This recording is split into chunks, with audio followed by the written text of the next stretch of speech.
Good afternoon. Welcome to Healthy Lifestyle. I'm Lorianne Casdia. Our goal here at Healthy Lifestyle is to inspire you, educate, empower you to fulfilling a healthy, emotional, spiritual, and physical life so you can feel empowered to live the life you have always wanted and dreamed. You know, I say this all the time. We are here to serve one another. So what is your intention for this week for yourself? What are you going to do to make it better than last week? You need to just look at it. Just look for the joy. So we have our good friend Paul here, and he is just, oh my gosh, we were just talking before, and you are just amazing.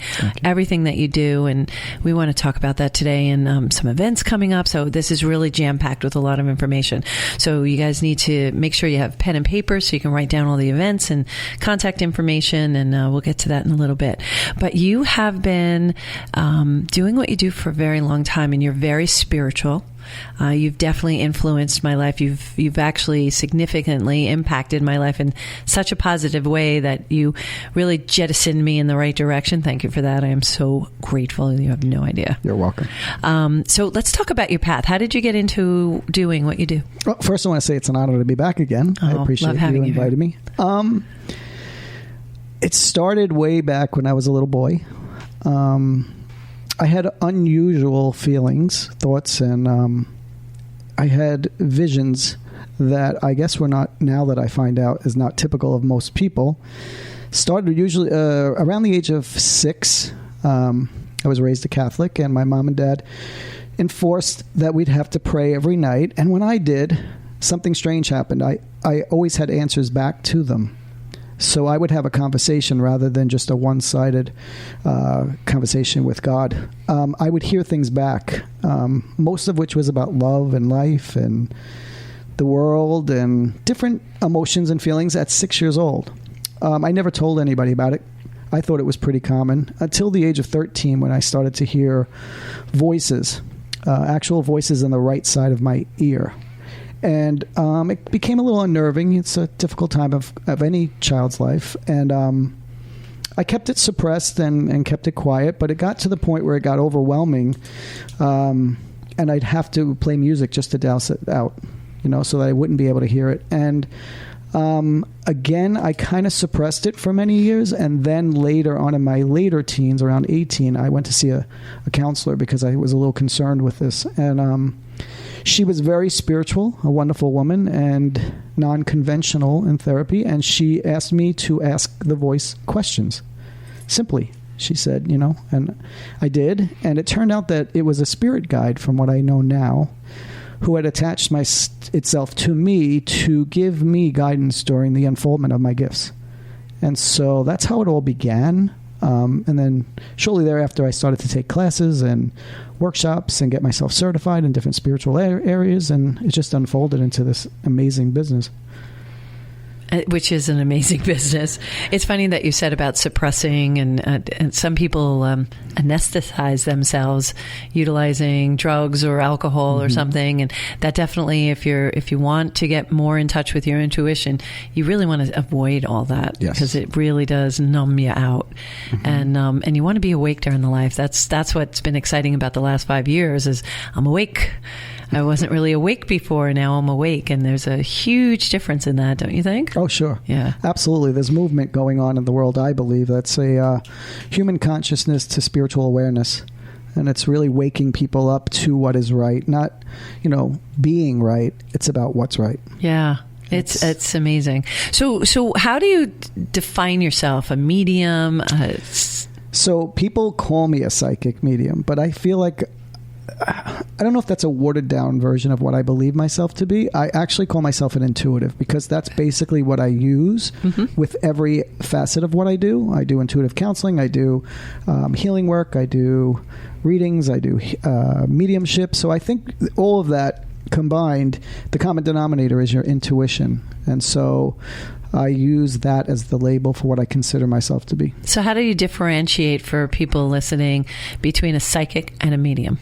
A psychic is somebody who can foresee, can see into someone's lives, whether it be past or future, events and circumstances. And then a medium is somebody who meets the spiritual beings in the middle. That's why they call them a medium. So they in spirit are of an energy form who come down to meet us in the middle, and they've labeled that mediums. souls, and we're able to communicate with them by them putting thoughts and impressions and voices within us. Yeah, it's interesting how it's usually on the right side, too. It's always on the right side. Yeah. Why is that? The right side of your brain, I think, is the spiritual side of you. Okay. Yeah, it definitely controls the spiritual... It controls the left side of your body, but it actually is the spiritual part of your brain. Oh, I finally got an answer to that question. I never knew. So what are your services? What kind of things do you do for people? Well, like I said, I do... Now? Yeah. I do non-conventional therapy, which is intuitive counseling. To me, it's it's where most conventional therapists will do the listening, whereas spiritual therapists will do more of the teaching. Mm-hmm. It's a different concept. I also do couples counseling, and I do energy healing. I do both Reiki and Anra healing, which are two different forms. What's Anra? Anra is it's using your heart and energy from the universe. It's a similar energy to Reiki, where you're drawing the energy from the universe to heal. It's a universal energy. Anra is a little bit more personal, in my opinion, but it's different and not as wide known or worldwide known. And I also do readings, obviously, and I do mediumship. I do. Now I am doing lecturing and teaching. I teach classes and workshops, and for people to unfold their spiritual gifts. Yeah, you're definitely very spiritual based. So I think that differentiates you from many of the psychic mediums or intuitives. Very, very, very spiritual, and I see that in the work that you do. And even the advice that you give when you're counseling. Mm-hmm. So you're one of those gentle giant counselors, which is, okay, you can come in and say whatever you want, but I'm going to tell you the truth, and you can't make it up. Some people say that they feel as though the Band-Aid's been ripped off, but in the same breath say that they're able to begin healing. Yeah. And so I might be a little aggressive with what I do. But you do it with kindness. With kindness. Yeah. I was just going to say that, in love, because I don't feel like too much time should be spent on a problem. It should be more looking into the solution and finding the solution, whereas I think most conventional ways in the past have always revolved around a problem. Yeah. So I kind of want to get to the truth, like you said, and get to the truth. Let's fix it, mend it. Let's even love it and move forward. Yeah. Well, don't you have to accept something to then excuse it? Like, sure. You accept it. Yes, it's there. I made a mistake or what have you. Now I forgive myself, let it go, move forward. Or figure out what the lesson is in there, right? Yes. Yeah. Absolutely. There's we say that all the time on the show. I say it all the time, is we're here to do two things: learn our lessons and serve one another. Mm-hmm. And through serving, actually, you learn a lot of your lessons anyway. Absolutely. Yeah. I find when I get too much in my head or too much in ourselves, all you have to do is go out and serve somebody else, and suddenly those answers come to you. Sure. Because you're really being sent to go do something to teach you and give you the answer. Sure. Selflessness actually invokes your spirit. Whereas, most conventional human traits, they nurture the human part of us, our ego. And so that keeps us in a human state of mind, which, in my opinion, is a limited version of ourselves. It's the 5 sensory version. Whereas when you do anything of a good nature or a positive emotion, you invoke your spirit. It opens up your whole soul. And you feel it right in the chest area. You feel good. Oh, yeah. You don't know why, but you feel good. And it's so simple. It's like, you just help somebody out without any expectation of anything back. Right. And that's beautiful. That is beautiful. You actually do that every day every minute of every day of your life. One of the things I know that you have a really big heart for is children surviving cancer. Yes. And you do a program every year around November, right? Yes. And it's packed, and every year it gets bigger and bigger and bigger. Pretty soon we're not going to have a venue large enough to be able to handle it, and I hope that's the case for you. Me too. It's such a beautiful, moving event. This year it's November 9th. And where are you holding it? At the Stonebridge Country Club in Smithtown. Sure. And every year it's just so moving, and everybody comes in the doors in anticipation, smiles on their faces. Everybody leaves, huge smiles on their faces, and you just feel the love in the room and the shift that goes on after each speaker.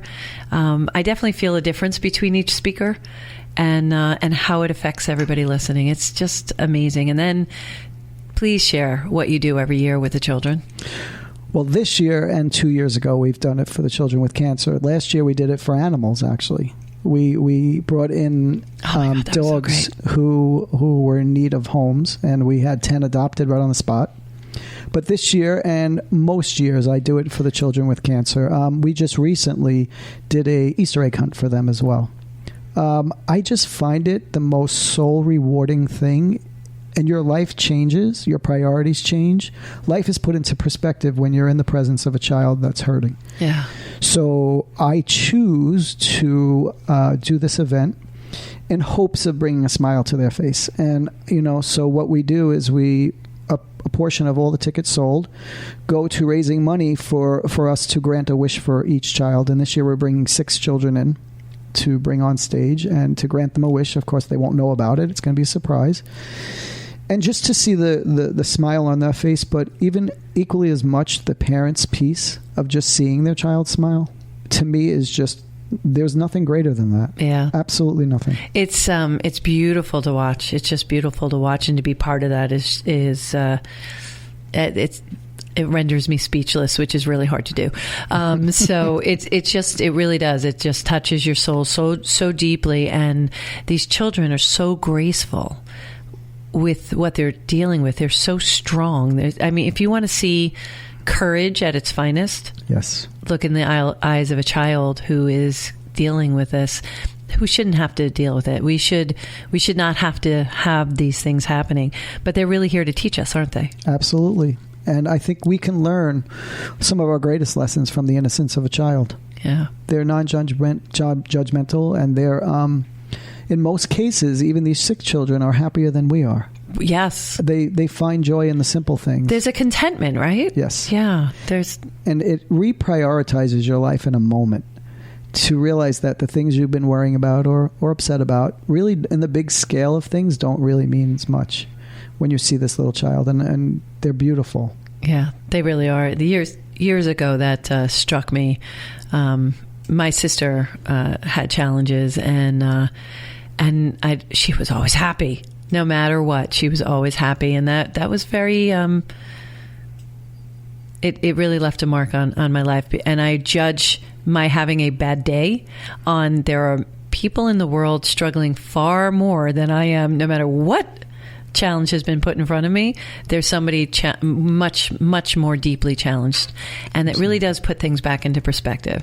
Sure. And if that doesn't work, go to the water, because that will put everything back into perspective. You realize you're a grain of sand compared to the strength of the water. 100%. Just like that storm the other day. Oh my gosh, that was 20 minutes in, 20 minutes out, and whoa, definitely caught our attention, right? 100%. Yes. Yeah. So talk about the actual annual event, and what's the name of it this year? Is it still? It's a spiritual awareness seminar and charity event. And this year we've named it Healing Hearts and Souls. Mm-hmm. It's all going to be revolving around different types of healing: mental, emotional, spiritual, physical, obviously. Each speaker will have a few minutes to speak. And then our featured speaker is Paul Young, again this year, back by popular demand. Good friend of ours, yes. He's a wonderful man who is the author of the best-selling book, The Shack. Yeah. Such a genuine man with a heart and soul of gold. And we are going to have the kids, like I said, each speaker will bring up a child and grant them a wish. Are you going to have the tree? Yes. Oh, no, this year's going to be a little different. I actually have a little surprise. I love the tree. It's similar. The gratitude tree was like one of my favorite things. I love that. I still practice that. Yes. We may have a wishing tree this year also for the children at Stony Brook University. That's the oncology. We're going to have them ask for things, and we're going to have people pick a wish off the tree and grant it for those kids. Oh my gosh, that's so wonderful. Yeah, I'm excited about that. The gratitude tree, you got to talk about that, because that's something everybody can instill on every single day. Well, it's little random acts of kindness and to be grateful every day. So we actually made a tree with hundreds of random acts of kindness and wonderful sayings of gratitude, and we asked people to take one and pass it on.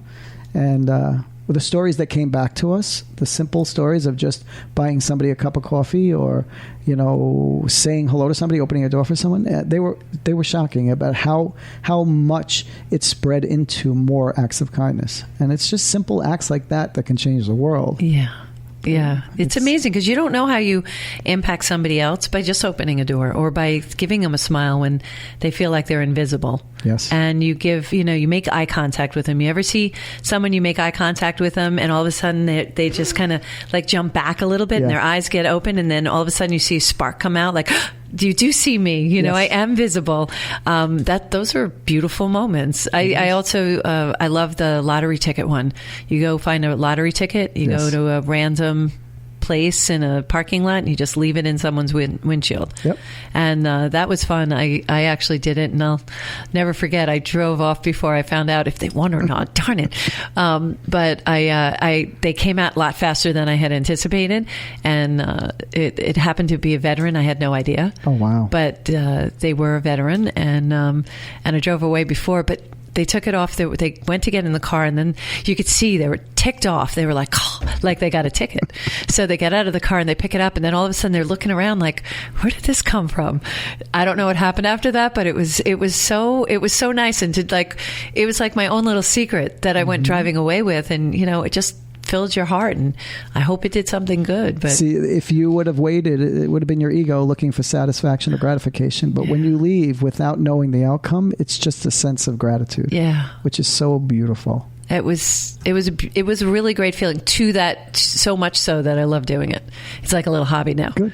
And so gratitude tree was a brilliant idea, and I love this idea this year too. This one's going to be an interesting one. I'm trying to conjure up a different idea this year. Yeah, you're always very mysterious. You're mystical too, but you're very mysterious. Surprised, so it's different every year. You have, well, and then do you have all those wonderful vendors? Yes. We need to talk about the vendors because they are beautiful. Mm-hmm. The stuff that they bring, and they're very germane to. It's not just random. No, it's very germane to the spiritualness of what you're doing, and there are other organizations there. Yes. The ones with beads was wonderful last year too. Yes, that's Linda Newson with the beads are for her. This is an organization for women on Long Island who have lost their children to drug addiction. Yeah. And so they make these beads in honor of their children who have passed and sell them and use the money to benefit other families who are hurting. They kind of give wishes to other families too. Yeah. Mm-hmm. They grant wishes. Yeah. It's a great organization. And then the Soul Sisters are there. Soul Sisters and Love Soul the Soul Brothers, Sisters and Soul Brothers. Oh my God, the Soul Brothers are the kindest men going that I've ever met. They help. They chaperone you in. They make sure everything's good. They park the car. They'll do anything. They're just wonderful. It's a great group of guys. Both groups are wonderful. My intention behind starting the group was to give women and men a safe place to talk about feelings and emotions, a safe place to express without having any judgment, to learn about spiritual suggestions and spirituality rather than conventional. And it's turned out to be really great. We've started off with 8 men. We have 72 now. Oh, my goodness. And the women are up to about 30 or 40, I think. And the objective is to learn, but also to then go out into the community and serve. That's what we're doing. When we come back, I'd love you to tell the story about one of your field trips.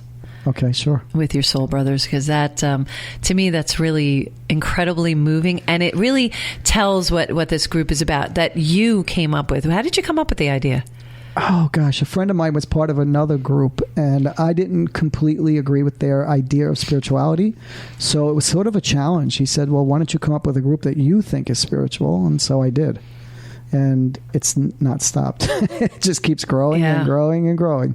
And that's a good thing. That means you're on the right track. Oh, yeah, so 100%. it really is. Each one of them have such a unique story, yet all of them have a certain string that pulls them all together. Yeah, it's a beautiful group of people. Yeah. And just serving the community and themselves. They're serving their lives better too. Sure. Yeah, it's beautiful. And the Soul Sisters came on the backs of the Soul Brothers, right? Yeah. In fact, most of the wives of the guys were getting a little jealous and frustrated that we were always meeting and doing all these wonderful things. So they came together as a group and asked me, hey, do you think you can structure a female group called the Soul Sisters? And I said, sure. And I helped them structure it. And now it's run by a few wonderful women, and they are just growing leaps and bounds and doing some incredible work as well. I love it. Stay with us. Sure. Excellent. You're listening to Healthy Lifestyle. I'm Lorianne Casdia. We are here with our good friend Paul Saladino, and we'll be right back.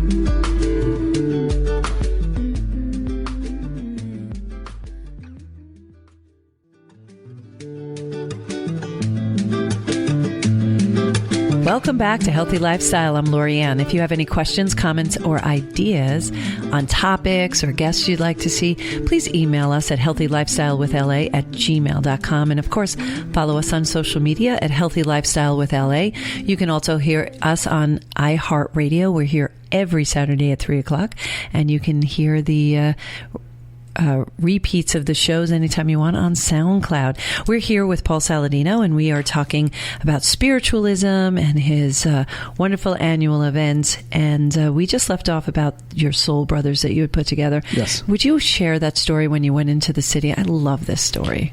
About the angel? Yes.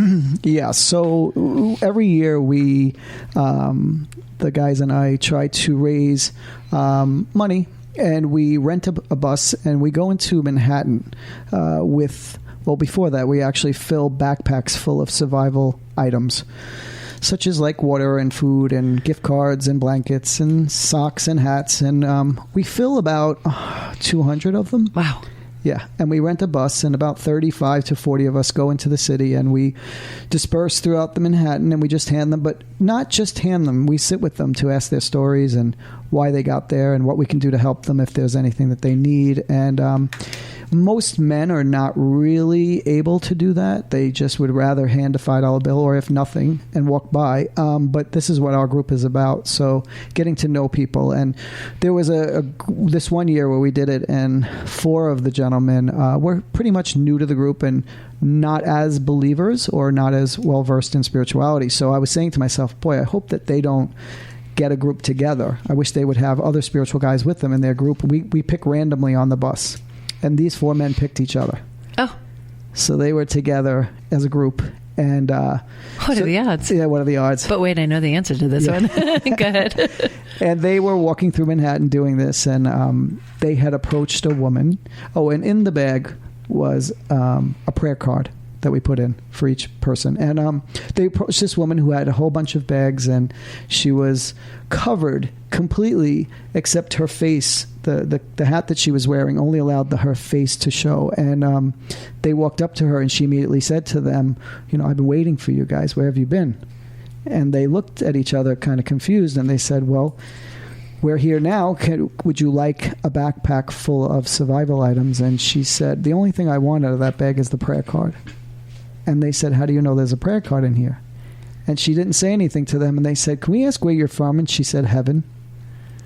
And they looked at each other, and they thought it was kind of funny at a joke. But she got the prayer card, and they said, are you sure you would not like the rest of the stuff? And she said, no, thank you. She said, I'm going to take this prayer card, and I'm going to pray for you. And I want to pray for you guys. I'm okay. And they proceeded to leave, and they turned the corner, which was only about 30, 40 feet away. And they said, let's go back and take a picture with her. And as they turned the corner, she was gone. And so when they talk about it, they say that something came over them, like it was a feeling of just amazement that they felt. And like a peace? Like a peace, right, that they had met an angel. Calm, yeah. Yeah. And so it was pretty funny how they all ended up in the same group together and then had that experience, which is beautiful. But we've had numerous experiences with homeless people, which unfortunately most of us pass by every day without giving them credit or even just a little bit of validity. And when we go, the stories are amazing and beautiful, actually. The acknowledgement of someone's life is a validation as well, right? Mm-hmm. Yeah, we don't take time to do that. And then, sometimes we feel hollow because nobody's really taking notice of us. Sure. We do that to others all the time. So sad, actually. It really is. It really is. It should matter. We're put in each other's paths for a reason. Mm-hmm. So like we said, those 4 people, there was a reason why all 4 of them were together. They all had to learn that lesson, right? It was a huge divine intervention. Yeah. Yeah. And I love hearing that story. I love hearing all of your stories because it's like, yeah, I get it. It all makes sense to me. So some people listening are like, yeah, okay, not so much. But when it happens, it just totally clicks. It totally clicks. And that's the difference, is acknowledging each other. It's not that we need external validation, because we all come, and you were saying before how children's innocence and, they really can teach us a lot because they haven't kind of come over to the dark side. They haven't changed it. We all come factory installed with everything we need. For some reason, somewhere along the line, we're taught to get validated outside ourselves when all we have to do is validate ourselves. We have everything we need inside. Sure. We just have to trust it, and we have to surrender to your God, to your universe, to whatever you have to surrender to, whatever your higher power is. Absolutely. And once you do that, I find life is so easy. There are still challenges. You always have to have challenges, but in each of those challenges is what you're supposed to learn. And if you're just looking at a challenge like that, it doesn't become emotional. It's like, all right, what am I supposed to learn with this? Sure. And it becomes almost, well, I hate to minimize it and say it becomes a sport, but it almost becomes a sport where you're like, okay, what's the challenge here? It's not something you go, oh my gosh, what, no. Well, the funny thing about it, when you learn spirituality, when you live as a spiritual person, there is no bad. Yeah. There is, and you can't define anything as bad because everything has a purpose. Right. And it's all here to teach us something, like you said. And it's not always easy. I mean, we've gone through, I know I've gone through some emotional things. You've gone through a lot of emotional things that just tear you apart. And through it all, you're still going, okay, what am I supposed to learn here? Because yikes, why would you put me through this unless I'm going to learn something? Usually the more painful it is, the larger the learning curve. Absolutely. I have found. Sure. The most painful thing I've gone through so far has been my largest jumping ground and learning curve, and I'm where I am today as a result. Sure. And I love it, so I'm very grateful. Wasn't too happy about the incident and the person. Now I'm grateful, and I wish them all luck. I don't want them in my life, but I wish them all the luck and success that they want and happiness that they want. But without it, I wouldn't be here. And I wouldn't have gone to you. See that? I wouldn't have gone to you and found you. And you wouldn't be here. I wouldn't be doing here. This is true. And I can't, somebody asked me, how did you come about doing this? And I'm like, couldn't tell you. I really cannot tell you how to connect those dots. And normally I can, because I tried to jam them in. And that's why my life has been very struggly. It's like I tried to do the round peg into the square hole. Yeah. Somehow it happened through a couple of conversations, and then poof, I was here. And I'm like, huh. It was so bizarre. And I do remember the conversation. It was supposed to be a different type of show. And I went, no, there's too many of those. I want this kind of show. And I don't know where that came from. It just came out of my mouth. And I'm like, all right, apparently that's what I want. There you go. Isn't that great? But you see this all the time. You live this life. I do. I choose to live as a spiritual person. It's a deeper, more rewarding sense of life to me. You're very... and I mean this with the most love and appreciation and respect. You're very clear as to what you want and don't want. Sure. And that to me is amazing. I'm just getting to that point. I just recently, I'm like, nope. That doesn't work for me. Because most people today have a conflict between what they think and what they feel. It causes a lot of confusion. The intellect will keep you in your ego, whereas the spirit is yearning to come and lead from your emotions. And so a lot of people won't either trust their emotions or overthink things. I've learned to quiet the brain and let my heart sing and do what it wants. I follow my feelings. So that's why I'm very clear what I feel. Yeah. I'm very clear. I don't think about my feelings. I just act on them. Yeah. And that's where I think a true spiritual person gets the most reward from. And it's led you down this path, because you're going in a different direction now, because you used to do a lot more reading, spending a lot more time with that. Now you're doing more guidance, right? I am. I mean, I know you still do reading. Yeah. And the teaching, yeah. You do you have groups? Do you do individual teaching? Sure. I do a monthly workshop. Okay. I have all different types of topics there for a person who may be spiritual or not. It's just a spiritual perspective on a different topic. So I know one of them is manifestation, right? Yes. That's coming up really soon, July 13th? July 13th, yes. And talk about that particular workshop. It's about creating the life that you really want, to manifest it. It has a lot to do with the law of attraction, and that the idea of your thoughts create your reality. I can tell you it works. Yes. And so, a lot of us are living with lack and hope, which cancel each other out. So I teach people how to actually just have an abundance of everything, because the universe will respond to what you say to it. If you send out lack, it's going to send you lack. If you send out abundance, it's even if you don't have what you're saying you're abundant of, you'll get more of it. So that's this one, the manifestation, creating the world and life that you're desiring. And then relationship? Yes, I have one in August in relationships. August 17th. Yes, and this one is a pretty big one. It sells out every year. And I encourage couples to come because it's a non-conventional look at relationships. It's the spiritual idea of what this relationship means. And I'm a true believer that nothing really changes until it's on a soul level. The human level, it's the surface level. You're scratching an itch on the top. It's not going to get to the deep-rooted problem. So I always tell people the spiritual solution to everything is something that will change it forever. So I give people a whole different perspective on relationships, which is, I think, pretty informative, and people have come back to compliment it, where their relationships have flourished because of it. So that's a really big one that I love doing. Oh my goodness. And then September 21st, this is my favorite one, is faith. Talk about that. Oh I'm taking a leap of faith. I'm actually, it's something I've always wanted to talk about. It's a chapter that I'm writing in my book right now. I'm writing a book. And really? What's the book about? It's about my journey pretty much, but it's my perspective on life. Love it. You need to share that with the masses. You have a great perspective. So. Thank you. But this one is a tough one because I was raised such a strict Catholic, and it goes against what I was taught, but it's what has unfolded since becoming spiritual. Yeah. And so I think a lot of people are in need of this because they conform to religion, and their lives are structured around it and also limited because of it. And I feel like this is a freeing topic once you really understand what the truth is.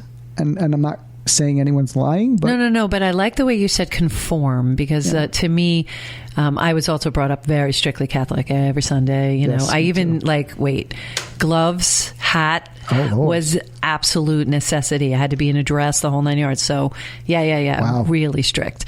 And conforming was interesting, and I was always the good little girl, follow all the directions that I was given and told. But then you're not thinking for yourself now, are you? Mm-mm. So, and does it really serve you? And that's the question I always ask, no matter what you're doing. I ask myself is this really serving me? Is this what I need? Is it, or am I just going along to get along? Well, if you think about it, the greatest gift of healing is love.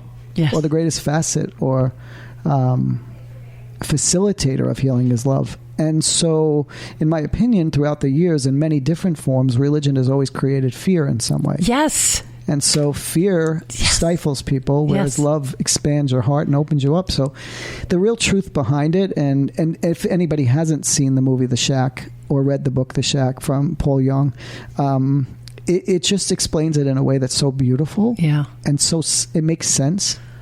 And in my opinion, it was just in such need. And it's funny, when I asked Paul how he wrote it, he said, I didn't. They wrote it for me. It came through me.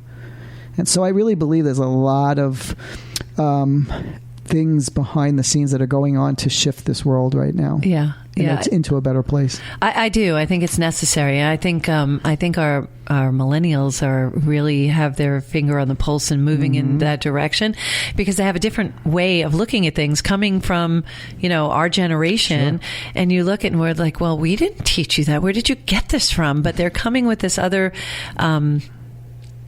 angle, if you will, or perception, and it's intriguing to me. It really is intriguing to me that I'm watching that going on, and people of our age are getting more spiritual. And I was recently in a church. I won't mention the denomination, but I was sitting there listening to the contradictions in the scripture and contradictions in what they were saying.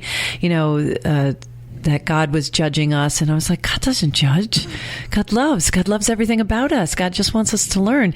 And so all these things they were saying, and I'm like, okay, well, all right. So, and it works for some people. It doesn't work for me. And those contradictions were very limiting, because fear is purposefully limiting. Keeping people down is is really made to keep us small. And we shouldn't be small. We should be as big as we want to be. So lifting up is what you do every day. I try to do every day, is lift other people up. I don't want to keep them down. And when I was listening to the words, it struck me, because I had listened to them my entire life growing up, every single Sunday. Without fail. Didn't matter if I was dying. Me too. I'd have to be bleeding to death and out cold. My mother would still have me go. So I listened to those words and I never got that connection. And then, so I'm just looking at the world a different way. With the gift that I had as a young boy, I would sit in church and ask my mom questions, which she would either pinch me or slap me. Or, I guess shushed a lot. Yeah, shush. Because she didn't have the answer. Yeah. I would bring up conflicting ideas that didn't make sense to me with what I was hearing. And, that's part of, again, the reason I became spiritual in my life, or what led me to spirituality. But it just seems to me that religion serves a purpose, and it has a reason, and it has without a doubt a great support for the human part of us. But I think the spiritual part of us yearns for spirituality. Yes. It's the essence of who we are. It's the deepest part of us, and it connects to our soul, which is far greater than the human part of us. Agreed. And I'm not taking a shot at religion at all, because certain people, you need that. There's a use for everything, right? Sure. And both serve me very well. But for me, the spiritualism has really taken over and just changed my life, completely changed my life. And I can tell, based on the quality of people who are in my life, it just elevated. Sure. And again, not a disrespect, it's just a different plateau. I always kind of look at it as plateaus. We're all on different plateaus. And a couple of people like yourself reached down, and I took your hand and came up, and learning in a different way and looking at life in a different way. And it's amazing and beautiful, and kind of seeing life the way you did. Because when I first met you, I'm like, how does he do this? Why is it? It was very intriguing. And I love how you look at life, and you really do. You embrace it, and you just serve other people with this kindness and ease that it's so natural. Whereas other people really have to struggle with it and kind of force themselves in that direction. Well, I was one of those people. Yeah. And it, like you said before, you have to surrender. Yes. You have to give in to your spirit. It wants so badly to guide you to what is your greatest and highest good. And if you stay in the human part of you, which is a conditioned thought, it's going to keep you in a regimented, almost like a hamster on a wheel. Yeah. And you'll never find the solution. So when you give up any expectation or ideas or anything other than just love and compassion and forgiveness and kindness, and your life just seems to find its way. It's so beautiful. The phrase of everything happens for a reason has a different meaning for me now. 100%. It used to be, a modifier for something bad happening. It's no longer that. Everything happens for a reason. I surrender to the universe, and the universe has not proven itself wrong. It has been there for me every time, and it never fails. It never fails you. No. Never fails you. It may not be what you expect or think it should be, but it never fails you when you look back and go, oh my God, thank God it happened this way. Sure. It's amazing. While you're going through it, you're like, what the heck? Well, a lot of people think it's an obstacle. They run into obstacles. And I always tell them that when you live as a spiritual person, it's a series of opportunities that line up to give you exactly what your soul's desire is. Yeah. And life is never going to be what you want it to be. It's always going to be what it needs to be. Oh, I like that. Say that again. I said life was never going to be what you want it to be. It'll always be what it needs to be. Nice. Because we come here with an agenda and a reason to fulfill what we've come to learn. So you can't always get what you want. You'll get more of what you want when you learn what you need. I like that. That's true. That's very true. Oh my gosh, that's really good. Yeah, because I look at life as, you start with point A and you're going to end up at point B, whether you take a zigzag to it or you go a straight line. That's up to you. And we have a propensity to make it a lot more difficult than it has to be. Yes, we do. feel like sometimes life is like we're taking life on when we're in the physical element, like we're in that clover leaf coming off of the expressway, going up back onto the expressway, coming off the expressway, going back onto the expressway. And it's just like if you just surrender, you'll just get on the expressway. So that's the visual I always look. It's like, oh, I'm in a clover leaf again, but I'm doing it to myself because I'm not allowing it to happen. I'm putting an expectation on the result, and I ultimately get where I'm supposed to be. And I look back and I go, yep, I see. Okay, thank you. I got it. And you go through that thing, and the more it happens, the universe rewards you. Sure. You get these rewards. It's like, okay, you got it. Here, look at this. It's going to come to you very easily. And it is exciting. It is exciting. And for people who've been through it, that makes perfect sense. And for you who haven't yet, you'll see. You gotta surrender.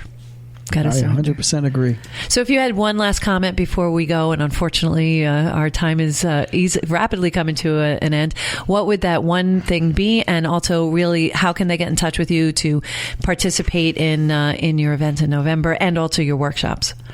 They can call my office number, which is 631-588-4340.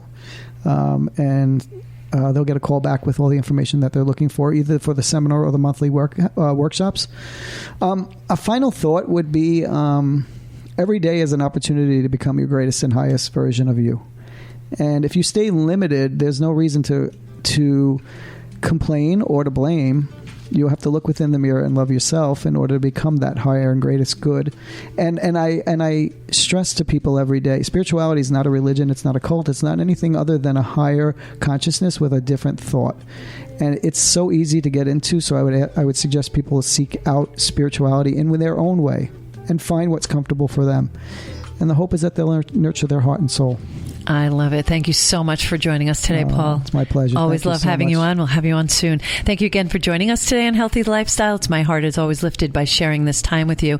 Remember, how will you help someone this week? Think about a person in your life who is struggling and give them some help. Also, do a little something for yourself every day. It's important. Make that habit and have yourself a good day. We'll see you next week.